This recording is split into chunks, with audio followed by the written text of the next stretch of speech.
Good morning mga kanani! So ngayon, for the linis video, samahan niyo akong maglinis dito sa likod. Dahil pinaglinis tayo ng matanda sa baba kasi magulo daw, ay for the utos ang matanda, di for the sunod tayo. Ganun lang yun mga kanani, no? Kailangan natin sundin yung matanda, baka mas-inspire tayo.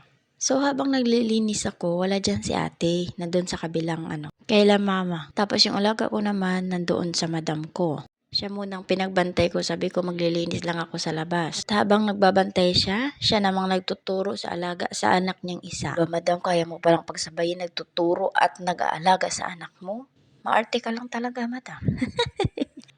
Charot lang, madam. Charot lang. So, ayun na nga, pinag-iisipan ko yung sinabi sa akin ng matanda. Bakit daw ang gulo sa taas? Napatanong ako, sabi ko, saang taas? Sinabi niya, yung magulo daw banda dito.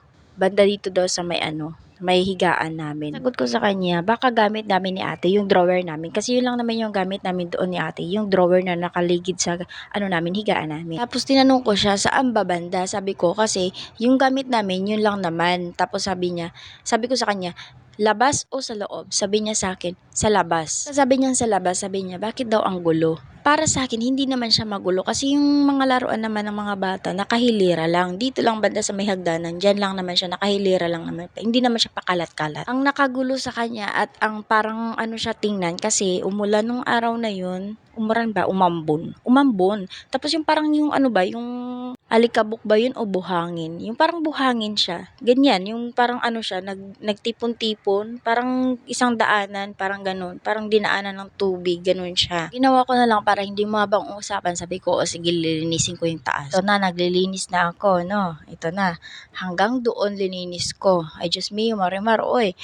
Nagloka ako kasi barado pala yung dulo doon. Kailangan ko pala mag-fush ng tubig. So yun, lininis ko muna, tinanggal ko muna kasi may mga siya, buhok-buhok din siya. Ewan ko saan galing yung mga buhok-buhok na yan. Wala namang dito sa labas. Tapos ang daming nakaimbak na buhangin. Siguro nung mga time na hindi umuulan, syempre mga buhangin nakaimbak doon sa gilid. Isa yun sa nakabarado. Kaya ang ginawa ko, tinanggal ko muna yung mga buhangin, yung mga buhok-buhok na yan, yung mga medyo maliliit na bato. Kasi yung daluyan ng tubig, kunti, lang siya, maliit lang siya, hindi siya malaki. Hindi katulad ng iba na pag dumaalo yung tubig, okay na, magwawalis ka lang, yun lang. Hindi to the effort ka talaga. Kailangan talaga magsilabas ang pawis mo bago mo makamit ang kalinisan. So, nakailang minuto din ako sa kakapush ng tubig na yan, pumunta lang siya doon sa kanal. At nakita ko rin yung labas ng CR namin na marumi, kaya sinabay ko na rin. Banda sa may looban, dyan yung labas ng CR namin, kaya dyan nag-umpisa ako lininisan ko sa labas, librinash ko rin dyan sa labas. Mga ilang buwan na rin tong hindi nalilinisan kasi may lumot na eh. Pag tag-init kasi bihira lang to linisan namin kasi sobrang init. Pati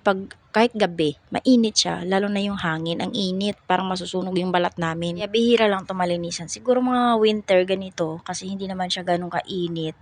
Tsaka okay naman yung panahon. Yun doon namin siya nalilinisan. Kaya lang, pag mga December, ganyan, masyado siyang maulan, doon siya nag-umpisa na parang madulas, parang siya, parang marumi tingnan. Kasi yung kulay din ng tiles na yan, brown na kumupas, parang ganun siya. Yung parang nilabhan mo tapos biglang kumupas, siguro dahil sa sobrang init. So ayun, push na naman tayo sa tubig kasi lilinisan ko yung labas ng CR, naipon na naman yung tubig. Kailangan ko na naman siyang ganyanin para makadalo yung tubig niya doon. Kailangan ko siyang tulungan. Sana all tinutulungan, no? Hindi katulad ng jowa mo, walang tulungan.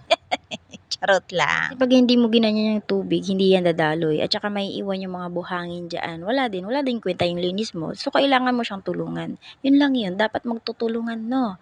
Para makaunsad tayo. Tulungan ang katapat para madaling matapos. Mahugot ka na naman, girl. Wala ka namang kasama dyan. Ikaw lang naman mag-isa yung naglilinis. Mahugot ka na naman. So, ayun na nga. Malapit na ako matapos. Inayos ko na yung hose para hindi naman masyadong nakakahiya, no? Kailangan kong ayusin niya para wala namang masabi yung matanda sa baba. So, binalikan ko dito kung okay na, kung ano pa yung dapat ayusin. Yun lang.